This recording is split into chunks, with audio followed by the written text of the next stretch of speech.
안녕하세요. 여러분들의 신경 쓰이는 것들을 해결해드리는 신경과 전문의 황재춘입니다. 오늘은 이석증 치료에서 가장 중요한 이석정복술에 대해서 알아보도록 하겠습니다.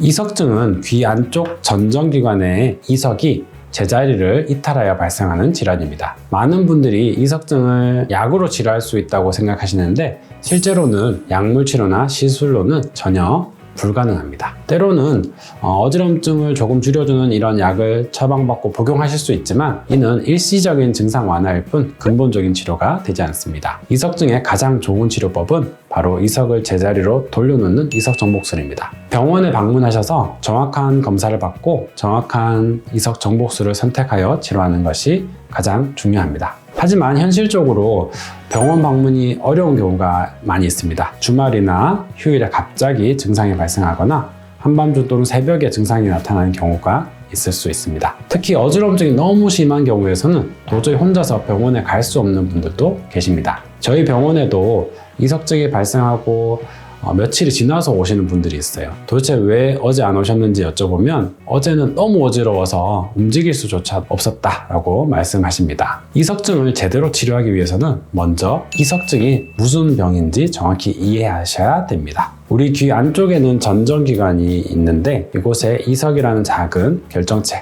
즉 돌이라고 하는 것이 붙어 있습니다. 정상적으로는 이석기관 내 벽에 단단히 붙어 있어야 되는데 여러 가지 원인으로 이석이 떨어져 나오고 그것이 방골이관 안으로 들어가면서 문제가 발생합니다. 이렇게 방골이관 안으로 들어간 이석은 머리를 움직일 때마다 함께 움직이면서 심한 회전성 어지럼증을 유발하게 됩니다. 특히 아침에 일어날 때나 잠자리에 들 때처럼 머리 위치가 급격하게 변화가 있을 때 증상이 심해지는 것이 특징입니다. 이석증 치료인 이석정복술에는 여러 가지 방법이 있습니다. 왜 이렇게 여러 가지 방법이 필요할까요? 이석증이 발생하는 위치와 양상이 매우 다양하기 때문입니다. 우리 귀에는 3개의 방골이관이 있습니다. 전 방골이관, 후 방골이관, 그리고 측 방골이관인데요. 이것이 양쪽 귀에 있으니 총 6개의 방골이관이 있는 셈입니다. 여기서 더 나아가 이석증이 발생하는 타입을 2가지로 나눌 수 있는데요. 하나는 이석이 방골이관 내에서 자유롭게 돌아다니는 방골이관 내 이석형이고 다른 하나는 이석이 방골이관 끝부분에 팽대무릉정이라는 곳에 달라붙어 있는 팽대무릉정형 이석증입니다. 6개의 방골이관이 있고 2가지 타입이 있다고 했으니 기본적으로도 총 12가지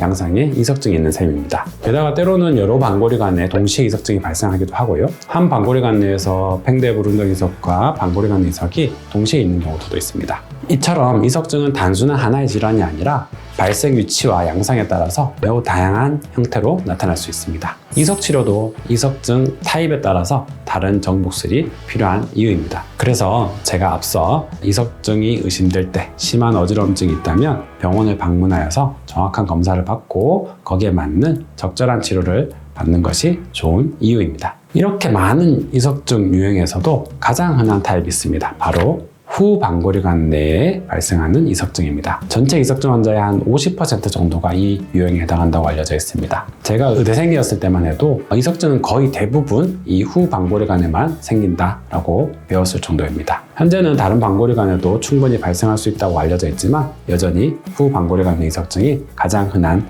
타입의 이석증입니다. 그래서 오늘은 이 가장 흔한 후 방골이관 내 이석증의 치료법인 애플리법을 자세히 알려드리려고 합니다. 애플리법을 적용하기 전에 반드시 확인해야 되는 것이 있습니다. 바로 오른쪽 귀냐, 왼쪽 귀냐에 따라서 치료법이 달라지기 때문에 어느 쪽에 이석증이 발생했는지를 파악하는 것입니다. 이를 위해서 딕솔파이크법이라는 것을 시행하게 되는데요. 이름은 어렵지만 실제로 매우 간단한 검사입니다. 검사를 시작하기 전에 잠깐 주의사항을 말씀드리자면 심한 어지럼증이 유발될 수 있기 때문에 반드시 안전한 곳에서 시행하는 것이 좋겠습니다. 침대나 바닥에 매트를 깔고 하는 것이 좋고 주변에 날카롭거나 부딪힐 수 있는 가구들은 치워주시기 바랍니다. 먼저 침대에 편하게 앉은 상태에서 시작합니다. 고개를 오른쪽으로 45도 돌립니다. 이때 정확한 각도를 맞추실 필요까지는 없지만 대략 오른쪽 어깨를 바라보는 정도라고 생각하시면 됩니다. 그 상태에서 뒤로 빠르게 눕습니다. 가능하다면 머리가 어깨보다 살짝 아래로 떨어지게 하는 것이 좋습니다. 이 자세에서 어지럼증이 얼마나 심한지 체크하세요. 심하게 어지러울 수 있지만 한 1분 정도 가만히 있으면 어지럼증이 가라앉을 것입니다. 여기서 천천히 일어나 앉습니다. 한 2, 3분 정도 휴식을 취하고 나면 어지럼증이 괜찮아질 텐데요. 이 상태에서 다시 왼쪽 편으로 검사를 하게 됩니다. 고개를 왼쪽으로 45도 돌린 상태에서 뒤로 눕습니다. 이렇게 양쪽 검사를 모두 하고 어느 쪽이 더 어지럼증이 심한지를 비교해서 확인합니다. 대부분 오른쪽 왼쪽 모두 어지러울 수 있습니다. 하지만 한쪽이 더 심한 경우가 많은데요. 이것이 바로 후방골이 간의 이석이 있는 쪽입니다. 즉 오른쪽이 심했다면 오른쪽, 왼쪽이 심했다면 왼쪽 후방골이 간의 이석증입니다. 이제 본격적으로 치료법인 애플리법을 설명드리겠습니다. 애플리법은 1980년대에 존 애플리 박사가 개발한 방법인데 현재까지도 후방골이 간의 이석증의 가장 효과적인 치료법으로 인정받고 있습니다. 한 번의 치료법으로 약 70% 정도에서 정복 성공률을 보인다라고 알려져 있습니다. 하지만 제 경험으로는 이보다는 조금 낮은 성공률을 보이는 것 같습니다. 그 이유는 우리가 방골이 간에 정확한 각도를 맞출 수가 없고 타이밍도 맞추기 어렵기 때문인 것 같습니다. 보통 한 2, 3회 정도 반복해서 수행하는 것이 좋다고 저는 생각합니다. 애플리법의 방법을 천천히 설명드리도록 하겠습니다. 만약 앞서 말씀드렸던 딕솔파이크법에서 오른쪽 귀에 이석증이 의심이 되는 경우인데요. 조금 어려울 수 있지만 천천히 따라해 보도록 하겠습니다. 먼저 침대 끝부분이나 소파 끝에 앉으세요. 뒤로 누웠을 때 어깨보다 머리가 아래로 떨어질 수 있도록 적정한 위치를 잡는 것이 중요합니다. 만약 목 통증이 심하신 분들은 이렇게 침대 끝보다는 침대 가운데 앉으시고 등 쪽에 높은 베개를 받쳐주는 것도 좋습니다. 이렇게 앉은 상태에서 첫 번째 자세를 취하게 됩니다. 바로 고개를 오른쪽으로 45도로 돌립니다. 그렇게 하고 뒤로 빠르게 눕습니다. 머리가 어깨보다 아래쪽으로 떨어지게 되는데요. 이때 심한 어지럼증이 발생할 수 있습니다. 이것은 이석이 움직이고 있다는 신호인데요. 한 1분 정도 이 자세를 유지시켜줍니다. 두 번째 단계는 머리를 왼쪽으로 90도 돌리는 것입니다. 이때 고개만 돌리시고 몸은 그대로 유지하는 것이 중요합니다. 40초에서 1분 정도 기다립니다. 세 번째 자세인데요. 이번에는 몸을 왼쪽으로 돌려줍니다. 그러면 머리도 더 돌아가게 되어서 머리는 바닥을 향하게 됩니다.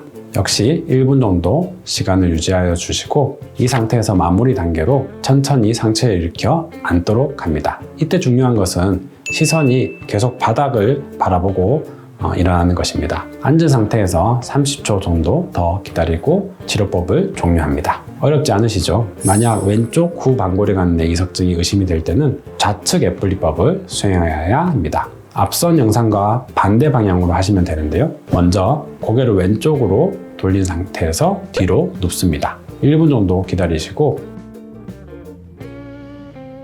2단계로는 오른쪽으로 고개를 90도 돌립니다. 역시 1분 정도 시간이 지나고 난 다음에 몸을 오른쪽으로 돌려 얼굴이 바닥을 향하게 하고 기다립니다. 마지막 단계에서는 역시 시선을 바닥을 향한 채 일어나 앉습니다. 중요한 것은 각각의 단계에서 시간을 지켜야 됩니다. 최소 40초 이상 유지하는 것이 좋고 어지러움이 심하더라도 자세를 움직이는 것이 아니라 참고 기다리는 것이 중요합니다. 처음 시도할 때는 어지러움이 심할 수 있기 때문에 가족이나 보호자가 옆에서 도와주는 것이 좋겠습니다. 목 통증이 심하신 분들은 무리하게 이런 자가 검사나 치료를 하지 마시고 반드시 병원을 방문하는 것이 좋겠습니다. 치료가 끝나고 난 다음 치료가 잘 되었는지 확인하고 싶죠. 그럴 때는 처음에 했던 딕솔파이크 검사를 다시 해보시면 됩니다. 만약 처음보다 어지럼증이 많이 감소되었다면 치료가 성공적으로 이루어진 것입니다. 여전히 심한 어지럼증이 있다면 30분 정도 휴식을 취한 후에 같은 과정을 한두 번 정도 더 반복하실 수 있습니다. 하지만 두세 번 했는데도 불구하고 전혀 호전이 없다면 다른 유형의 이석증일 수 있기 때문에 검사와 치료를 중단하시고 병원을 방문하는 것이 좋습니다. 이런 자가치료는 어디까지나 응급 상황에서 어쩔 수 없이 수행하는 대처 방법임을 다시 한번 강조드립니다. 이석증은 단순해 보이지만 실제로 매우 복잡한 질환입니다. 같은 후방골이간 이석증이라도 이석의 양이나 정확한 위치에 따라서 치료 방법이 조금씩 다를 수 있습니다. 또한 어지럼증을 일으키는 질환은 이석증 외에 여러 가지가 있어요. 전정신경염, 메니에르병, 편두통성 어지럼증 등 다양한 질환들이 비슷한 증상을 보일 수 있습니다. 따라서 가능하면 빠른 시일 내에 병원을 방문하셔서 정확한 진단과 치료를 받는 것이 가장 좋습니다. 오늘은 이석증의 기본 개념부터 가장 흔한 후방벌이 가는 이석증의 자가치료법까지 알아보았습니다. 여러분들의 신경 쓰이는 것들을 해결해드리는 신경과 전문의 황재춘이었습니다. 오늘 영상이 도움이 되셨다면 좋아요 그리고 구독 부탁드립니다. 궁금한 점이 있다면 댓글로 남겨주세요. 감사합니다.